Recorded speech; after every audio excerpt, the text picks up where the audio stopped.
Alright, listen, between you and me, I think we both know Fortnite Season 4 is probably one of the sweatiest seasons ever. So in order to surf the waves of sweat, you're gonna need to relearn the ropes, and we here at Top 5 Gaming got you covered. While you think you're safe running into the zone, I'll be right above you with the new Silver Surfer Glider getting free eliminations by doing this trick. Or how about the new secret method of getting a guaranteed reboot on a teammate by protecting yourself instantly with a clever porta-fort placement? Like, not even pros know about these. Alright, it's time to jump into the 15 most useful tips and tricks of Fortnite Season 4. Starting off, we have the Boogie Bomb Escape. Ever since Fortnite's Battle Royale was introduced to the world, the infamous Boogie Bomb grenade has been one of the most annoying items in the loot pool. For years, we've been able to troll our teammates and enemies alike by making them super vulnerable with this, but when it happens to you, it just flat out sucks. So here's an amazing tip. For the first time in Fortnite history, there's an actual way to escape a boogie bomb legitimately, and you could do this with something as simple as a crash pad. If you have crash pads on you when you get boogie bombed, just literally double tap the jump button and your character will automatically throw the crash pads for you. It's a super quick and easy escape when you're still dancing. I mean, seriously, make sure you keep this in mind the next time you think about wasting those crash pads. Boogie bombs are deadly, and these are the most OP counter ever. Next up, we have the Silver Surfer Skydrop. So if you thought the new Silver Surfer board was nothing but a glider redeploy, this trick is about to blow your mind. You're gonna be dropping onto some enemies like Batman with this trick. Just take a look at the results.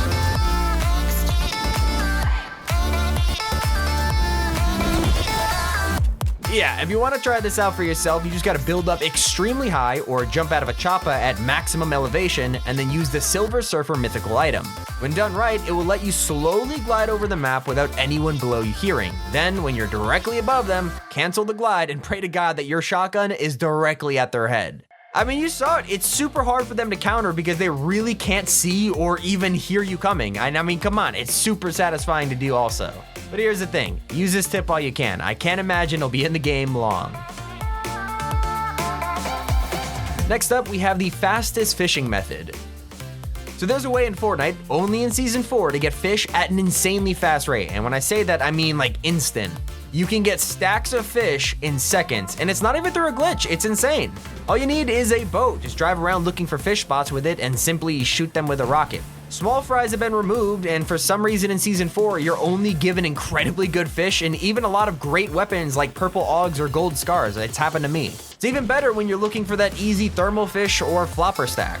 Oh, and also if you don't want to make an insane amount of noise with the boat, just pick up some of the Dr. Doom's arcane gauntlets. It does the same thing. Moving on, now we have the porta-fort wall replace. Okay, in Fortnite, ping is kind of everything, and it basically means whoever places the wall first typically wins the fight because they can edit, right? So have you ever just kept trying to take someone's wall and their ping's like too good to do anything? It's also super hard to get close to them because you know they're just gonna edit the wall and shoot you with a shotgun. So how do you replace someone's wall without even breaking it? It's actually quite simple. Just use a porta-fort. You could use them strategically by throwing directly in front of the wall you want to replace. Here's what happens.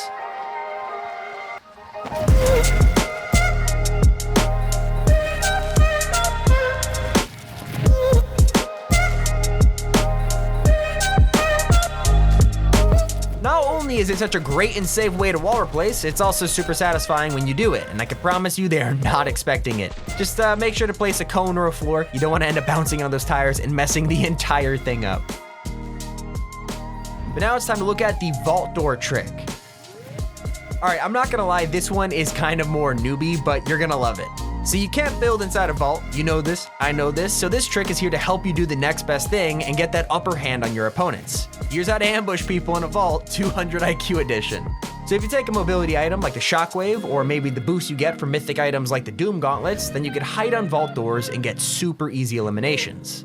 To do this, simply use the gauntlets to launch yourself on top of the vault door, and now you can just wait for people to come in, loot, or even send teammates out to bait other people in. Honestly, bonus points if you're using the Silver Surfer skin, by the way, code T5G. Like, you can't even notice that he's there. I mean, honestly, use this strategy whenever it's available to you. It's insanely overpowered, especially for getting the jump on anyone looking for spare vault loot, which is, let's be real, everyone here probably watching. Oh my God. Now you're gonna wanna hear all about the bouncer phase. So if you don't seem to have a porta-fort on you, but you still want to get into someone's box, just take advantage of the bouncers. Thankfully, with these guys returning in Season 4, the bouncer phase trick is back in the meta. It's a tip that almost every pro player uses to get into boxes as a last resort and can work tremendously when done right. First, you gotta make sure that you pre-fire the enemy's wall until it's at half health. That part is incredibly important. Then, place a bouncer facing it. Now all you gotta do is use the bouncer to fly at the wall and swing your pickaxe or shoot your gun just before you hit the wall and you'll phase right in. It's a great technique that works almost every time, just pray they don't repair the wall before you do it though. Alright, next up we have the no fall damage porta-fort. So if you're falling to your death and have no mats, crash pads, or literally anything else to save you, then the porta-fort might just come in handy for you. This sneaky little item does more than just build a little tower, as it could really save your life when push comes to shove. If you're falling from something like a cliff, a build, or maybe even a choppa, then the porta-fort can take away any fall damage safely. There are two ways you can do this, with the first being simple. As you're falling directly downwards, just throw a porta-fort directly at your feet just before you hit the ground. If done correctly, you will land right on the tires in the fort and just bounce right off, removing any chance of fall damage. But for the second method, instead of throwing it at your feet when close to the ground, you could take the less risky approach. When higher up in the air, throw a porta-fort down to the ground and then line yourself up with it as you fall. It's a little more tricky, but it's less risky than just praying you land on the tires. It's really hard to place a bouncer when most fights don't happen over a flat surface, so they won't actually place correctly. But you don't got this problem with the one and only porta-fort. They're way more useful than you think, which brings us to our next topic. The guaranteed reboot trick. Alright, one of the most annoying things about reboot vans is the way they are on the map. I mean, most of them are diagonal, which means it's pretty freaking annoying to build a full wall around yourself while rebooting. So this just leads to so many people trying to stop you from rebooting, and you get third-partied over and over again. Well, thankfully in Season 4, there's now a way to get yourself a guaranteed and safe reboot. Alright, simple as this, throw down a porta-fort on the van. It's really that simple. It instantly builds an entire wall around you, which by the way, fully built metal. I mean, think about it, that's a strong fort, considering a full metal wall has 500 health. Paired with the fact that a porta-fort could build in those areas you couldn't originally, it's an insane strat. But now let's loop back to the Silver Surfer, and we're going to talk about this insane escape trick. The Silver Surfer item is back in our list again, but with yet another cool trick. Alright, I know what you're thinking. The board makes you glide insanely slow through the air, which means you have a higher chance of getting absolutely lasered by literally anybody. So, how do you counteract this? Well, if you place a cone above your head, edit it into a ramp, and add a floor, this will allow you to get the, and this is coined by my friend Sam, the low pad effect.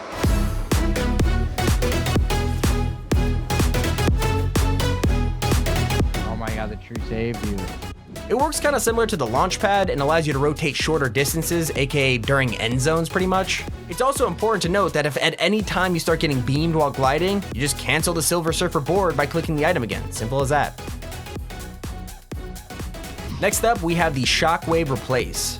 Okay, so you're telling me you want to get into someone's box and you don't have a porta-fort, you don't have doom gauntlets, you don't have bouncers? I mean, geez man, you're killing me, but don't worry, I got you covered anyways. If you have shockwave grenades, there is a special way to get into a box smoothly. Alright, if someone's sitting in a build, just place 2 floors moving away from their box, then place a wall and throw your shockwave grenade directly at it. This will blast you directly backwards and straight through the top of the enemy's box, allowing you to replace their builds and simply edit in for an easy elimination. This is one of my favorites to do, and to be honest with you, it also works regardless of any bad ping you have, so if you have bad internet, this is for you. Moving on, it's time to talk about how to get people out of vehicles. So are you annoyed to death of cars just coming from over the hill, running you over? Maybe you're trying to spray someone in a truck but just can't get the angle right. I mean, man, it sucks trying to get that last hit on someone when they just hop in a whiplash and drift into the sunset. It's a top 5 gaming. What can you do about it? Alright, well, a secret trick to getting people out of any vehicle like a car, maybe even a choppa, is simply to hit them with the old-fashioned boogie bomb. If you get it right, it'll pull them out of the vehicle faster than me playing GTA 5. Okay, it even works with choppas where you can just make someone fall straight out of the sky. I'm just glad it actually makes boogie bombs useful this season and not just an item to troll your friends with. But alright, next up we have the no fall damage shockwave trick. I'm gonna come clean. This is a little risky and can even be scary when you try it for the first few times, but it's all part of the fun and you can get it right consistently with just a little practice. This tip uses the shockwave grenade and pretty much removes any fall damage you might be about to take.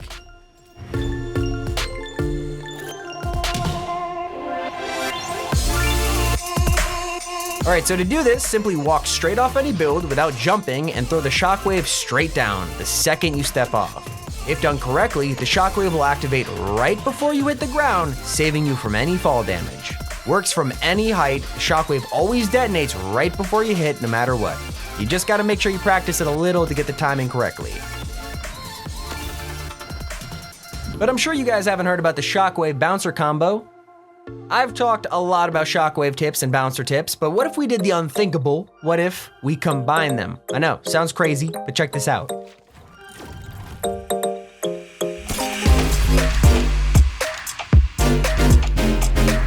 Yeah, this trick lets you get some kind of super launch, it's nuts. Most shockwaves send you 50 meters, but if you place a bouncer on a ramp and then shockwave yourself just before you do it, you'll send yourself flying up to 100 meters, double the launch distance. You can also do this by placing a cone on top of yourself, then a bouncer below you and shockwaving in the direction you want to go. It is such a good trick and could really help when rotating, but just make sure you have shockwaves and bouncers in your inventory when you can. Possibilities are endless. Alright, getting away from movement, let's talk about the jerry can dynamite.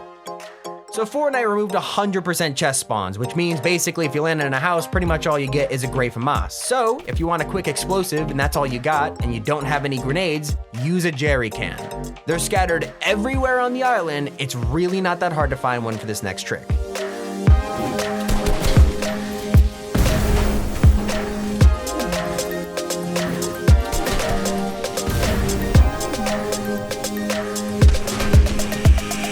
It is great for any time your enemy has the high ground, hiding behind something, or maybe it's one of the 50 kids that lands at Doom's domain and there's like 9 kids in your house and you're gonna burn them all to the ground. Yeah, this season's been, it's been rough for me. All right, our last tip, the breaking bouncers trick. So in our last tips video, we showed people how to break a launch pad while using it to make sure no other players could follow you. So since launch pads have been vaulted, that tip is literally pointless now. We thought we'd fix that. In Season 4, tons of players have been using bouncers to rotate. Well, there's this neat little trick we found that can destroy your bouncer the second you take it. To do this, simply build up a ramp, place 2 walls behind you, and place the bouncer on the top wall. Now, just edit the top row of the bottom wall as soon as you jump towards the bouncer. This will let you use the bouncer while destroying it at the same time. Just try not to do this with friends, they kinda might hate you forever. Anyways, click on screen right now to check out this amazing video. This has been Top 5 Gaming, and you're watching Tommy. Alright, I am so proud, I did a great job on that outro.